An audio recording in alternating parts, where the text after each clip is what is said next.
నాకే ఎందుకు ఇలా జరుగుతుంది? నేను ఏం చేసినా ఎందుకు ఫెయిల్ అవుతున్నాను? నా జీవితం ఎందుకురా బాబు ఇలా తగలడింది?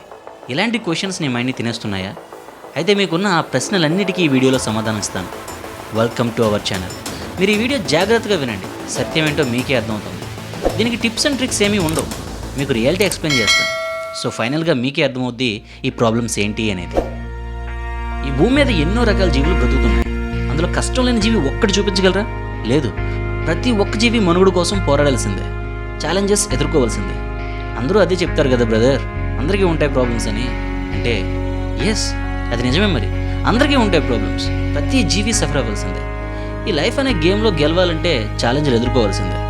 అంటే లైఫ్ అంటే ఒక గేమా అని మీకు డౌట్ రావచ్చు, కానీ కొంచెం అలాంటిదే. ఈ లైఫ్ అనేది nothing but a game. For example, ఇప్పుడు మీరు ఒక గేమ్ ఓపెన్ చేసి ఆడుతున్నారు అనుకోండి. ఆ గేమ్లో సరైన ఛాలెంజెస్ లేకపోతే ఏమవుతుంది? ఆ గేమ్ అంటే చిరాకు వచ్చేస్తుంది. అదే ఆ గేమ్లో ఛాలెంజ్లు ఉంటే చాలా ఇంట్రెస్టింగ్గా ఆడేస్తూ ఉంటాం.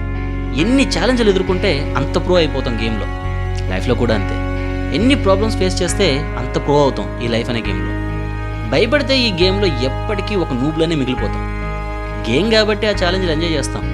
బట్ అదే మన లైఫ్లో ఛాలెంజెస్ వచ్చేసరికి ప్రాబ్లమ్స్ అని ఫీల్ అయిపోతాం. ఒకసారి ఆలోచించి చూడండి, ఏ ప్రాబ్లం ఫేస్ చేయకుండానే ధోని ఈ రేంజ్లో ఉన్నాడా? ఏ నొప్పి లేకుండానే అరుణ సిన్హా ఎవరెస్ట్ ఎక్కేసిందా? చరిత్రలో మనం ఎవరి పేర్లు చూసినా కష్టాన్ని ఫేస్ చేసి జయించిన వాళ్ళే. అంతెందుకు, మనం దేవుడిగా కొలిచే మన దైవం కూడా బోల్డని కష్టాలను ఎదుర్కొన్నారు. మనని ఈ భూమి మీద తెచ్చేటప్పుడు మన అమ్మ కూడా కష్టపడింది. అంతెందుకు, మన జీవితం మొదలయ్యేదే ఒక ఏడుపుతో. అసలు కష్టం అనేదే లేకపోతే ఇప్పుడు దాకా నేను చెప్పిన ఈ విషయాలు ఏవి జరిగేవి కాదు. నిప్పు పట్టుకొని బాధపడితేనే కదా అది కాలుతుందని తెలిసేది. మనిషిని నమ్మి మోసపోయినప్పుడే కదా మరో మనిషిని నమ్మేటప్పుడు జాగ్రత్తగా ఉంటాం. కష్టం అనే మాటని సరైన దృష్టితో చూస్తే సత్యం మీకే అర్థమవుతుంది. మన అందరి లైఫ్ ఒక ప్రీ ప్రోగ్రామ్డ్ గేమ్ లాంటిది. ఇందులో ఒక్కో ఛాలెంజ్ దాటే కొద్దీ మనం అంత ప్రో అవుతాం. ఒక్కో ప్రాబ్లం నేను ఒక్కో మిట్టు పైకి ఎక్కిస్తూ ఉంటుంది. నిజానికి లైఫ్లో ఏ ఛాలెంజ్లు లేకపోతేనే ఫీల్ అవ్వాలి. ఎందుకంటే ఏ ఛాలెంజ్ లేకపోతే టీచర్ లేని స్టూడెంట్లా తయారవుతాం. మరీ ఎక్కువ ప్రాబ్లమ్స్ వచ్చేస్తున్నాయని చెప్పి భయపడిపోకండి.